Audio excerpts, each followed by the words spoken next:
بسم الله الرحمن الرحيم رب هب لي من الصالحين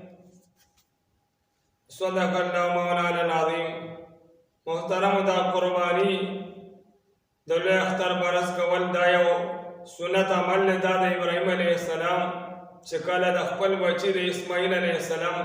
هغه نذرانه قربانی پیش کړه ای په بدل کې الله تعالی دا قربانی لازم وګرځوله او دا هغه وخت نه والي تر نبی علیہ السلام امت باندې بیا دا واجب وګرځیدا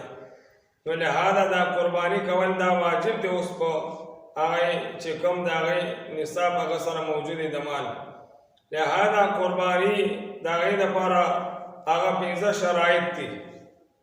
یو دای چې مسلمانی پابن قربانی واجب د کافر باندې نشته دویم دای چې هغه آزاد وي په غلام باندې قربانی نشته دریم دای چې هغه مقیمی نو پاغه مسافر باندې قربانی نشته او ورپسې بل پنځم نمبر دار چې هغه چې دی هغه لیونی نه هغه عاقل وي نو هغه باندې قربانی ده او یو بل وسره چې بالغ وي په معنا باندې قربانی نشته دا 15 شرایط د قربانی لپاره هغه ضروری دي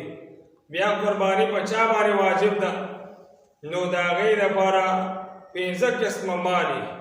یو دای چې سره زره د سره موجودی ونیم تولی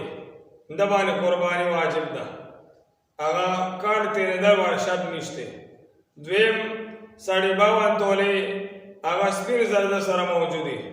د باندې قربانی واجب ده یا د سره 85000 دومره پیسې د سره موجودی نو د باندې قربانی واجب ده او